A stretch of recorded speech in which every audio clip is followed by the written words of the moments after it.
So as I explained last time, right? So basically, there are a couple of authentication and authorization stuff which we use when we use the APIs, right? So authentication is nothing but like, a proof that you are a valid user, right? To access that API or access that maybe, web page, some functionalities. And authorization is like, you have right to access a particular feature.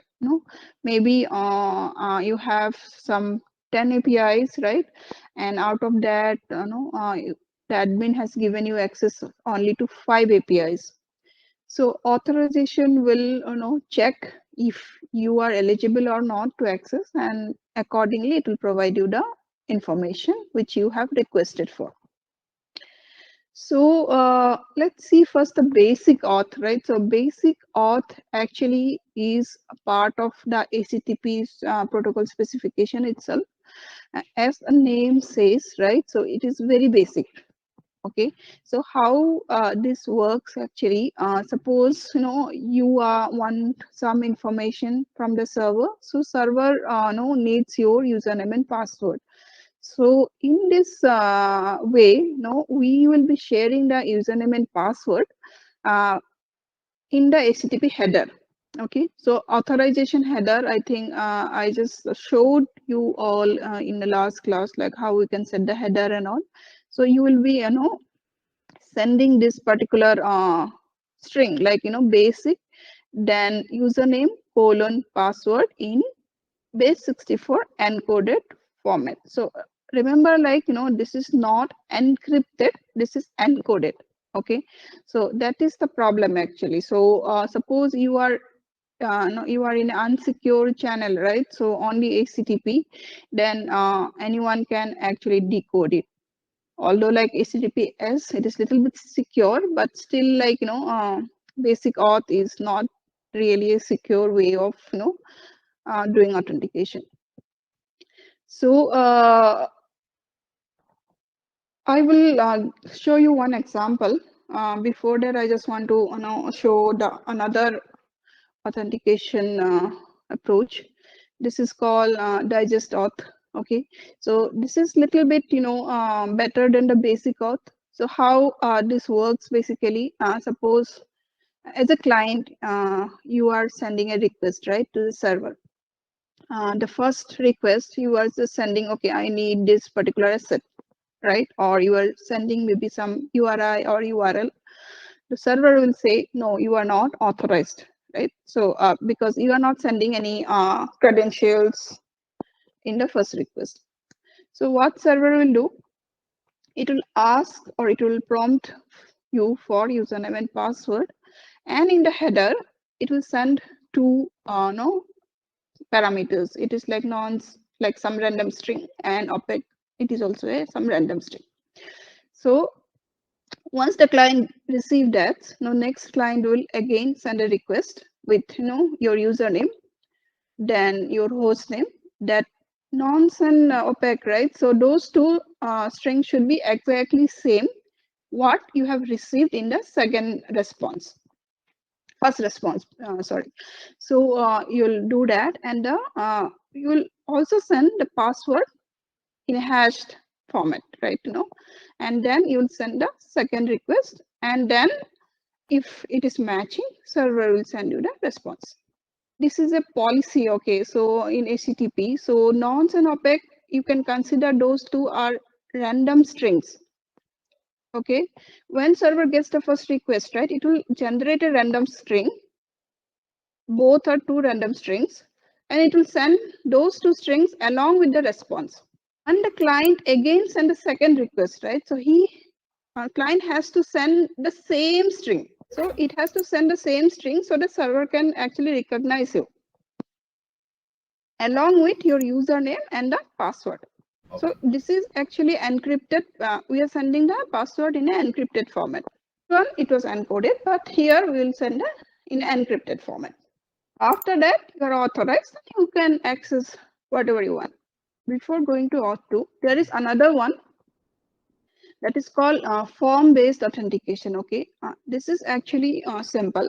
It's like a post request. In a HTML form, right? You are sending the username and password in the post body, and you are authenticating it. So Spring framework supports this form-based authentication. So you may come across it sometime. But the most popular ones are like API key-based authentication and auth 2 now. Okay. So what is API? Formbased is, again, it is a plain, you can consider it is a plain, post request. In the post body, we'll be sending the username and password. It will be encrypted, obviously, and it will send that to the server. And if server recognized, then server will send a session ID. What is the basic, disadvantage of this basic authentication, right? So suppose you are authenticated, so there is no way you can control. A server knows, like, if session is active or not. It will be forever active in your browser. So from this authentication, once it is authenticated, server can actually send a session ID, and based on that, you can control logout. Okay, so in the latest, recent maybe APIs, you may see more often like API key-based authentication or auth 2. Auth 2 is important. So what is API key-based authentication, right? So in this case, all your APIs, right, so will be authenticated based on a specific key, which the provider will provide. So provider may not bother about your username and password. Okay, we will see that doing an example. So it will once you log into their account, they may give you a key. And using the key, you can access all the APIs. So next is the auth. Okay. Yeah. So what is auth? Right. So I'll give you one simple example again. Suppose you are we'll consider a Dropbox server here. Okay. So Dropbox provide lot of file sharing functionalities, right? And suppose you are building a file sharing app or client. Now you can log into Dropbox, right, from browser and provide your username and password, right? Your client basically identification, right? So specific, suppose first you have created a Dropbox account, and then you know your username and password, and you are logged in. Once you are logged in, you can do all the operation, right? So using your username and password, whatever is provided to you, you can do. Now suppose you have created a client. Okay, client can be mobile app, can be browser based application. Okay, now suppose you want to access Dropbox, using this client, right?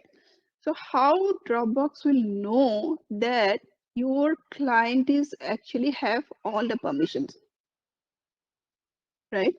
So basically you have permission as a user, but client you have not authorized, right? So what you can do in Dropbox, whenever you are creating an application, right, you can actually get your client ID. Whenever you create an application, it will give you a specific client ID and client secret. Okay, so that will uniquely identify your app. Okay, so now suppose you want to log in from your client application and you want to access Dropbox APIs, right? So first thing is Dropbox should know you as an user, and Dropbox should know you as a API client, right? The valid API client. So what Dropbox provides in auth2 specification, like two things. First one, you have to authenticate, and when you authenticate, Dropbox will return you a unique code. Okay, so how you will get that unique code? Basically, you can get it in browser, but you have to tell Dropbox that what is your callback URL. Okay, after logging in, where exactly you want to go? You want to go to your app, or you want to just go to a normal browser session? That callback URL you have to provide. Or suppose you are calling from Postman, right? So for testing purpose, so Postman callback URL you have to give. I'll show you in while doing the demo, so we'll do that. So once you receive the authorization code and a callback, in the callback redirection URI, so that code you can use to access the token. Okay, so next call you will send to Dropbox telling that, yeah, I'm using this client and I want an access token to use the APIs. So server will verify it and it will return you the access token. Once you get the access token, you can use the Dropbox features. But again, remember, auth is a authorization protocol. Okay, it is not an authentication protocol. So once you get the token, right? So again, all Dropbox features, right? So you may not give permission to the specific application, right? Suppose you have given only read-only permission and you are trying to create something. Then it should tell you that your application doesn't have this particular API access. That's where we can see the how authorization works here. This token may not be valid for after some time, though. Then you have to again refresh the token.